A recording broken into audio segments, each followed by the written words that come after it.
They flew missions that officially never happened, piloted aircraft that didn't exist, and carried out operations in countries where America was supposedly not present. When they died, their families were told they perished in training accidents. When they were captured, their government denied they existed. These were the forgotten pilots of the Cold War, members of America's most classified Air Force, a shadow organization that operated for decades in complete secrecy, fighting a war that the world was told was cold, but for these men was burning hot at 30,000 feet. The story begins in 1950, just 5 years after World War II ended, when the United States found itself facing a new kind of enemy. The Soviet Union had developed nuclear weapons faster than anyone anticipated, and suddenly America needed to know what was happening behind the Iron Curtain. Traditional espionage could only reveal so much. What the CIA and military intelligence needed was something unprecedented, real-time intelligence from deep inside Soviet territory. The solution would require creating an entirely new kind of Air Force, one that would operate in the shadows for the next 4 decades. The Central Intelligence Agency, working in partnership with the U.S. Air Force, began recruiting pilots for what would become one of the most dangerous assignments in military history. These weren't ordinary military pilots. They were volunteers who agreed to resign from their official military positions and become, on paper, civilian contractors. In reality, they would be flying some of the most advanced and experimental aircraft ever built, on missions that would take them thousands of miles into enemy territory with no hope of rescue if something went wrong. The first of these secret aircraft was the Lockheed U-2, a plane so advanced and so classified that even its existence was denied by the U.S. government for years.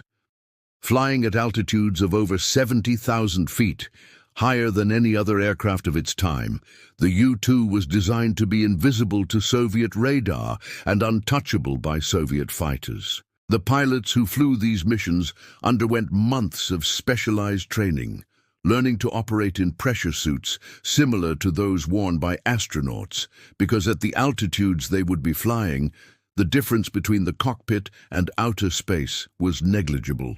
Francis Gary Powers became the most famous of these secret pilots, though not for reasons anyone would have wanted. On May 1, 1960, Powers was flying a routine reconnaissance mission over the Soviet Union when his U-2 was struck by a surface-to-air missile. The plane that was supposed to be untouchable had been touched, and Powers found himself parachuting into Soviet territory, carrying with him secrets that could expose the entire covert operation. When Soviet Premier Nikita Khrushchev announced that they had shot down an American spy plane, President Eisenhower initially denied it, claiming it was a weather research aircraft that had strayed off course. Only when the Soviets produced Powers himself, very much alive and talking, did the truth begin to emerge. But Powers was just one pilot in a much larger operation.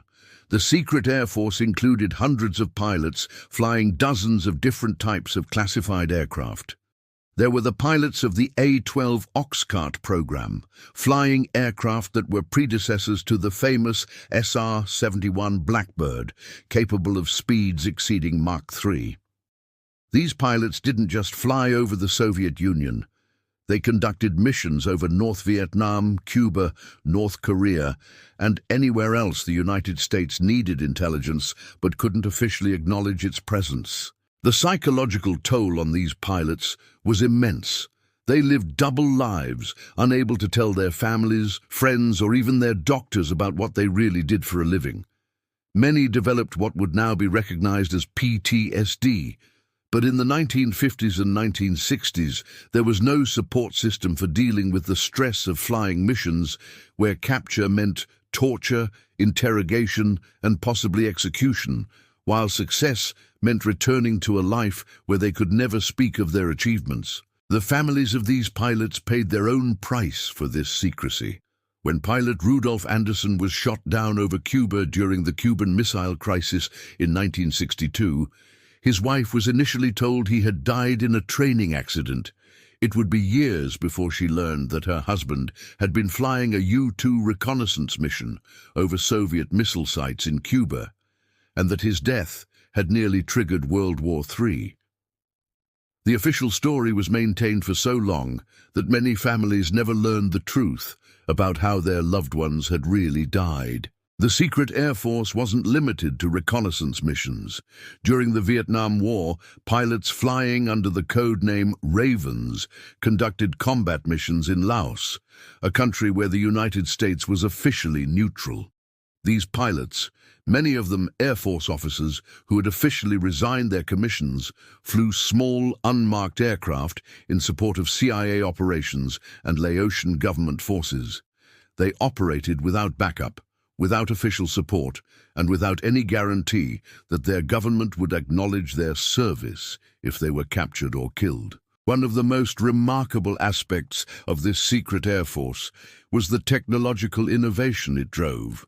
Because these missions required capabilities that didn't exist in conventional military aircraft, the CIA and Air Force pushed the boundaries of aviation technology. The development of stealth technology, advanced reconnaissance systems, electronic warfare capabilities, and high-altitude flight systems all emerged from the requirements of these covert operations. Many of the technologies that would later become standard in military aviation were first tested and perfected by these forgotten pilots. The recruitment process for these secret missions was unlike anything in conventional military service. Pilots were approached individually, often by men who wouldn't identify themselves or their organizations. They were offered significantly higher pay than their military salaries, but they were also asked to sign documents that essentially erased their official military careers. They became ghosts, existing in a bureaucratic limbo where they served their country while officially not serving at all. The training these pilots underwent was extraordinary. Beyond learning to fly highly classified aircraft, they were trained in survival techniques, resistance to interrogation, and even basic espionage skills. They learned to operate in countries where they didn't speak the language, to navigate using systems that didn't officially exist, and to maintain their cover stories under extreme pressure. Many of these pilots became experts in multiple aircraft types as the secret Air Force operated everything from modified civilian aircraft to experimental military prototypes. The international incidents caused by these secret flights shaped Cold War diplomacy in ways that are still not fully understood. The U-2 incident with Gary Powers led to the collapse of a major summit between President Eisenhower and Premier Khrushchev. Other incidents, many of which remain classified, influenced everything from arms control negotiations to military aid decisions. These pilots weren't just gathering intelligence, they were inadvertently shaping international relations through their very presence in foreign airspace. The end of the Cold War didn't immediately end the secret Air Force. Many of the programs continued into the 1990s and beyond, adapting to new threats and new intelligence requirements. The pilots who had spent decades flying in secrecy found themselves in a strange position. Their war was over, but they still couldn't talk about it. Many struggled with the transition to civilian life, carrying secrets that they would take to their graves. The declassification of some of these programs in recent decades has finally allowed some recognition of these forgotten pilots. The families of men like Rudolf Anderson finally learned the truth about their loved ones' service. Veterans of these programs have been able to receive some of the recognition and benefits they earned through their dangerous service. But many aspects of the secret Air Force remain classified, and many pilots died without ever being able to tell their stories. The legacy of America's secret Air Force extends far beyond the intelligence it gathered. These pilots and the programs they served in drove innovations in aviation technology, intelligence gathering, and military operations that continue to benefit national security today. The stealth aircraft that dominated the skies over Iraq and Afghanistan, the reconnaissance satellites that monitor global threats, and the electronic warfare systems that protect American forces all trace their lineage back to the work of these forgotten pilots. Perhaps most importantly, these pilots embodied a unique form of patriotism, the willingness to serve their country not for glory or recognition, but in complete anonymity. They risked their lives not for medals or parades, but for the simple knowledge that they were protecting American interests and American lives. They flew into danger knowing that if they didn't return, their sacrifice might never be acknowledged. Their families might never know the truth, and their service might be forgotten by history. The story of America's secret Air Force reminds us that the Cold War, despite its name, was anything but cold for those who fought it. While diplomats negotiated and politicians postured, these pilots were engaged in deadly, serious combat at the edges of space and in the most dangerous airspace on Earth.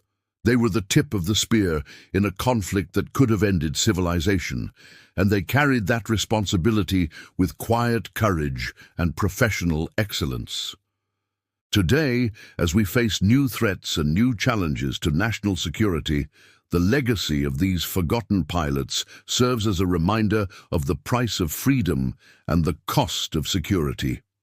Their willingness to serve in silence, to risk everything for their country while asking for nothing in return, represents the highest ideals of military service and patriotic duty. If this story of courage, sacrifice, and secret service has inspired you, please take a moment to like this video and share it with others who appreciate the hidden heroes of American history. These forgotten pilots deserve to have their stories told and their service remembered. Subscribe to our channel for more untold stories of the men and women who served in the shadows, and let us know in the comments if you have family connections to these secret programs or other stories of unsung heroes you'd like us to explore. Together, we can ensure that no act of courage, no matter how classified, is truly forgotten.